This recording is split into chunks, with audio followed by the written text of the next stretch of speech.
If you're new here, don't forget to subscribe to our channel and hit the like button. Your support helps us share more amazing stories, the kind that linger long after the screen fades to black. Before we begin, pause for just a moment. Take a breath. If stories about real emotions, hidden wounds, quiet healing, love that almost slips through our fingers, and the unexpected moments that change everything speak to you, then this channel was made for you.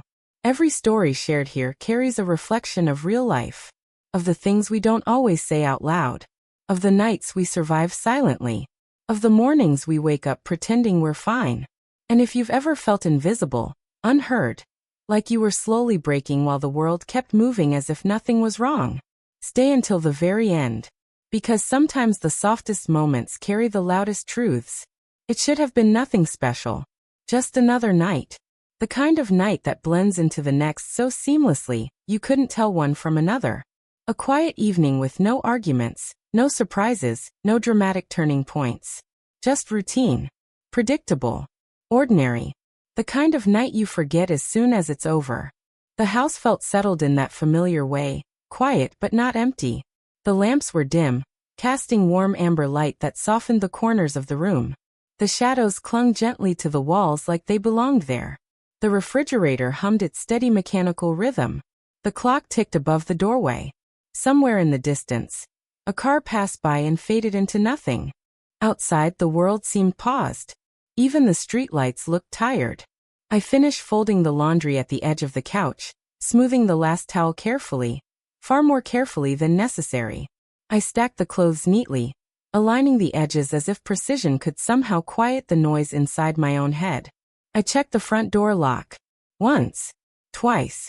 A habit formed years ago that I never questioned. That small metallic click always brought a strange sense of finality, as if securing the door meant securing the day. I exhaled without realizing I had been holding my breath. Responsibility loosened its grip for a moment. Everything felt safe.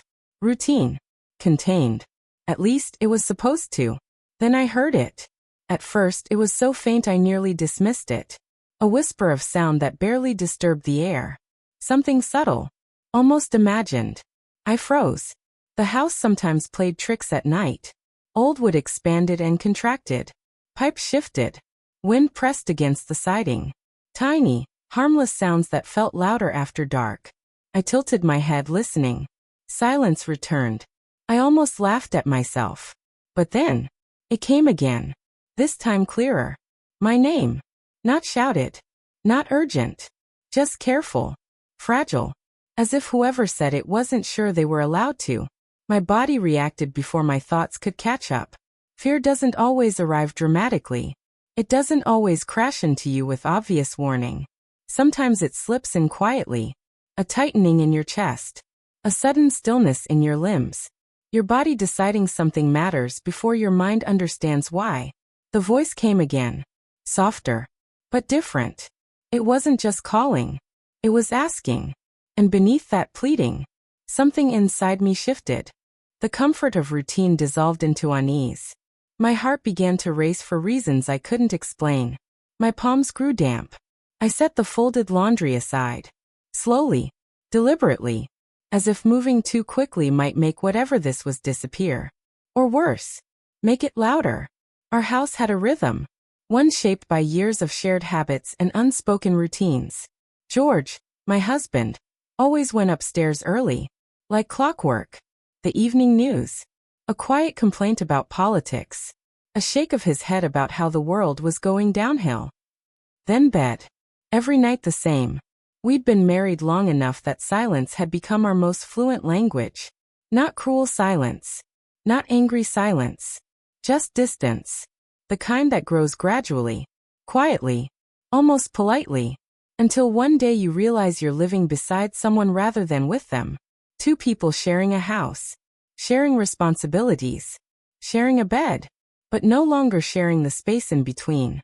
I used to believe that was just what happened to love over time. That passion softened into companionship. That conversation naturally faded into comfort. But lately, that comfort felt heavier. Less like peace. More like absence. That night, I lingered downstairs longer than usual. pretending to read a book I hadn't absorbed a single word of. The sentences blurred together, sliding off my mind before they could take shape. Outside, rain began to fall. At first, it was gentle. Soft taps against the window. Then steadier. A rhythm building against the glass. I glanced around the living room. Everything was exactly where it belonged. And yet, something wasn't right. Then the voice came again. This time unmistakable. I stood. Each step toward the staircase felt deliberate, heavy. The wooden steps creaked beneath my weight, groaning in that old familiar way. But tonight, the sound felt like a warning. Turn back. Don't look. Let it pass. My hand brushed the railing. My pulse thudded in my ears. By the time I reached the top of the stairs, my breathing had grown shallow. The hallway stretched ahead of me, dimly lit by the small lamp we always left on overnight. The shadows reached across the walls like long, quiet fingers. The bedroom door was slightly open. I pushed it gently. The hinges whispered. And there, sitting on the edge of the bed, was someone who didn't need to say a word for me to know something was wrong. George. His shoulders were hunched forward. His hands covered his face. The bedside lamp cast a golden glow that traced exhaustion into every line of his body. For a moment, I just stood there, watching. Because this was unfamiliar. George wasn't fragile. He wasn't emotional. He wasn't the kind of man who called out softly in the night. What's wrong? I asked quietly. He didn't answer right away. His breathing was uneven. Not dramatic. Just strained. Like holding himself together required more energy than he had left. Finally, in a voice so small it almost dissolved into the room, he said, I can't sleep. A pause. My mind won't stop. Another breath.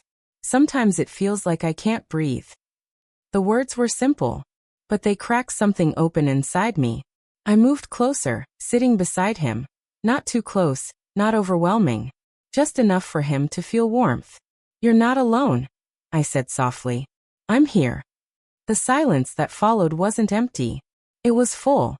Full of things he hadn't said yet. Full of years we hadn't asked. He lifted his head.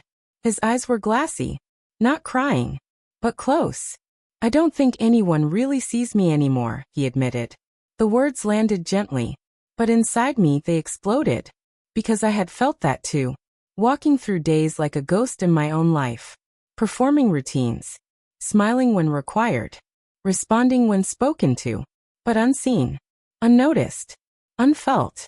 I feel like I could disappear, he continued quietly, and nothing would change. There it was. The quiet kind of pain. The dangerous kind. The kind that doesn't scream for help. It just fades. I swallowed. 3 words formed in my chest before I even fully thought them through. I see you. He looked at me. Really looked at me. And something shifted in the room. No dramatic music. No cinematic breakthrough. Just air that felt different. Lighter. As if something invisible had loosened its grip. I see you, I repeated, steadier this time. It wasn't just reassurance. It was a promise. It was an acknowledgment. It was me admitting that somewhere along the way, I had stopped looking. And now, I was looking again.